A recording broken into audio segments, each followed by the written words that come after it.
Hello there, this is Retro Spirits Gaiden, and this is World Driver Championship on the N64 by Boss Studios.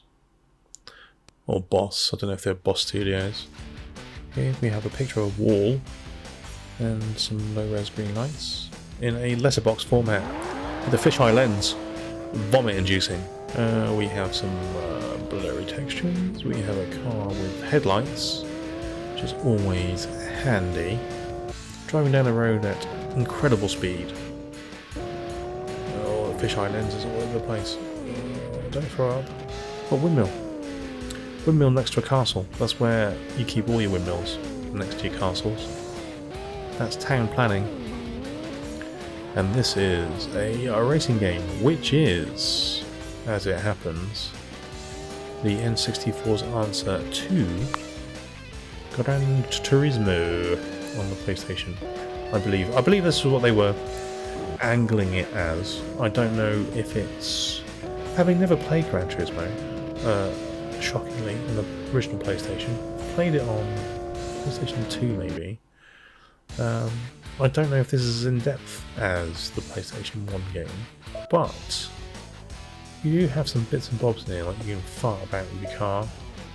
I'm not into things like tuning and what have you. I just like to play an arcade racing game, and this is fairly arcadey. We've got screen display, normal, and high-res letterbox. Choices.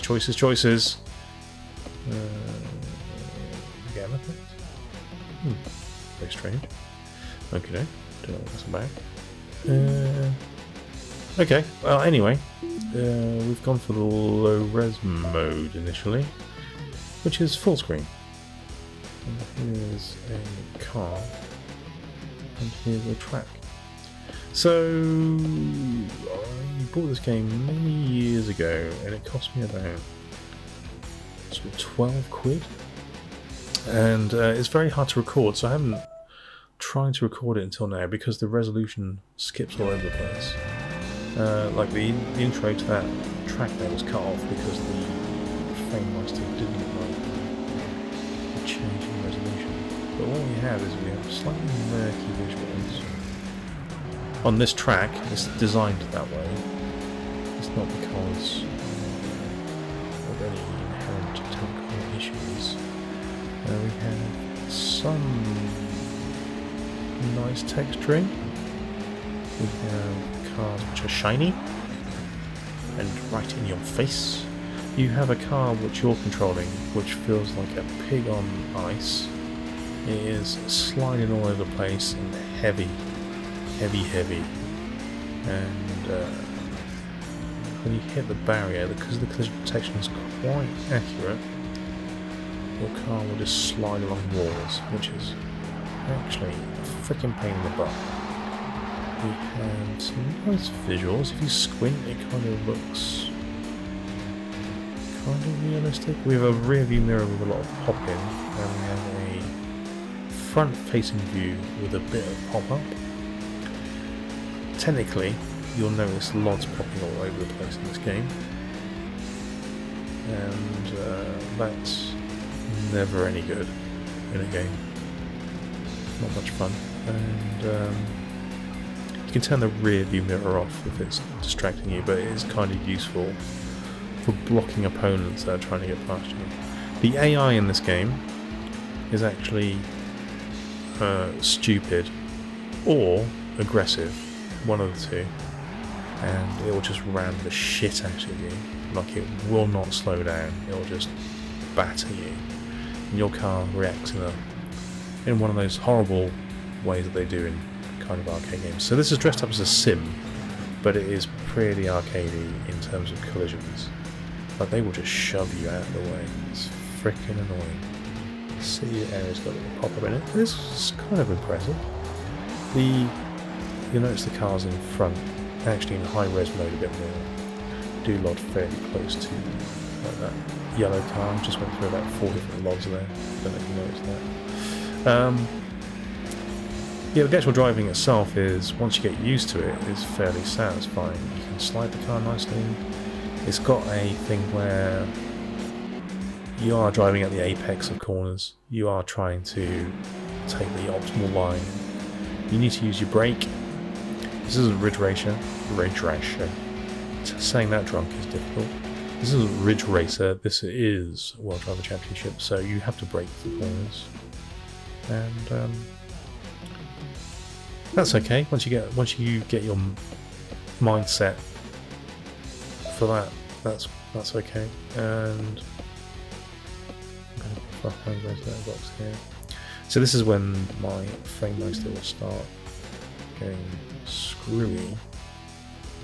Yeah, the rumble pack option as well. This is a late N64 game. It's one of the, I think it's 1998, which isn't, considering the N64 came out in 1996, isn't as late as you'd imagine.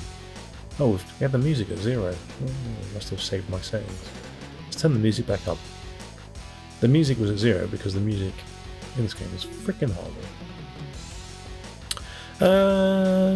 Yeah, it's a late N64 game. I think this is Boss's last N64 game.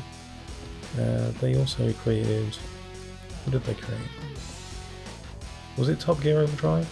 They had basically a couple of other racing games before this one. It might have been Top Gear Rally or something like that. Anyway, they had a lot of practice on the N64, and it's kind of culminated in this graphical feast. So drink it in, chow down on this visual steak. Letterbox format. Pop in on the car as it rotates around the car. We've got a variable frame rate. You can see some logs popping out. This music there. This is why I turned the music off. It's freaking horrible. So letterbox mode. I mean, it does look sharper, but it's only using half the screen. So to be fair, I think I'd probably prefer the lower res mode. It's a bit easier to see corners in this, I suppose. It's a shame they couldn't go full screen, full res, but the N64 would have probably just exploded at that point. Like I said, it's got variable frame rate in it as well, so some tracks do have pop in and like the frame rate just dropped a little bit there. If you're hypersensitive to frame rate, you will notice it dropping all over the place. We had some weird glitch there, I don't know what that was. So this is it running on actual N64 hardware. This isn't emulated. This is what you get if you plug in the North American cartridge to the Japanese N64. So fairly accurate representation. But the game itself is it's kind of fun when you get into it. Like I say, it's not a ridge racer. You're not going to be power sliding around corners much, although you can do that, but it's not the optimal way to drive. The collision model's annoying, like I said before. Music's crappy, graphics are kind of nice. Analog controls kind of nice. So it's a fairly nice game and fairly cheap. Like I said, I think I paid about 12 quid for it. I don't know how much it is these days, but the PAL version is choppier from what I remember. The American version comes in a white box. Again, with N64 games, it's difficult to get them in pristine condition, and if you do, it's like finding freaking rocking horse shit. Because kids used to spit on them, didn't they? Used to stick sandwiches in them, used to use them as door stops, and just used to wreck the crap out of them. So yeah, my version of this cartridge is complete with box. The box is white as well, which is never a good thing for an N64 game. They tend to attract any single piece of dirt that exists onto it, make it look grubby. Actually, my instruction manual for this looks like someone has dropped. The box is okay, but it looks like someone has dropped like Marmite on it. It's freaking horrible because the instruction book is white as well. So if anybody's got a North American instruction manual which is mint condition for this, please send it please send it. We need it urgently on planet Metro Spirit's Garden to save our sanity. Yeah, it's a bit of a mucky pup. Whoever owned this last time was a messy bastard. There's some lens flares there. That's very 90s. Horrible music again. Never mind, at least they tried, I guess. So anyway, the N64's got loads of driving games, and they're all pretty good. This one's not perfect, it's pretty good. Bit out of practice there, 6th place. I can do better than that, I assure you. Yeah, the N64's got quite a collection. Probably... I would say it's probably got a better selection of driving games than, say, the Sega Saturn. Although the Sega Saturn's got Sega Rally, which is freaking awesome, the N64's got F-Zero X, so yeah. And it's got a good version of Wipeout, and it's got all these type of games, which are all pretty fun. I've never played the San Francisco Rush games, but you can get those on the N64. They're supposed to be pretty good. Hydro Thunder, that's a good game. And yeah, it's probably, I don't know if it beats the PlayStation. I mean, you got Ridge Racer on the N64 as well. So yeah, I don't know. You've got Type 4 on the PlayStation. And you've got Gran Turismo if you like that kind of shizzle. Like I said, I've never played it. Oh, there's a massive corner here. He's done that apex nicely. He's moved up a position. Oh, thrilling. It'll pop up there. Oh, see that? The AI is just shoving me. It's just shoving me. There's nothing you can do about it. Son of a bitch! Yeah, so I think the N64 for me probably had the best racing games, I would say, for my tastes of that generation. Although I did like Wipeout 3 and Ridge Racer Type 4, like I said, on the PlayStation.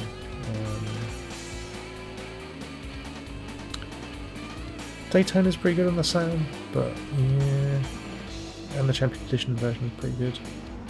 I mean, they all have some pretty decent driving games. Let's not beat around the bush. But yeah, I think the N64 takes that claim for me. I mean, F-Zero X is an audio-visual gameplay dream of a game. In 6th place here, we're going to manage to get any higher. And what I'm going to do with this video is I'm going to play a few tracks so you can see a couple of tracks just for the video's sake, in case you're interested in more tracks. I think I come 3rd in one of these races, so I do better. But what I would say is this is a fairly cheap game on import. The PAL version probably is more expensive. This is a well thought of game back in the day. It plays kind of okay now, although I'd rather play Ridge Racer 64 just because of I like the power slides on as my go-to kind of touring car style game. This is somewhere between realism and Ridge Racer in terms of how it plays. It's not realistic, it's very arcadey, but it's not as hard as, say, Ferrari on the Dreamcast. It's nowhere near as difficult as that.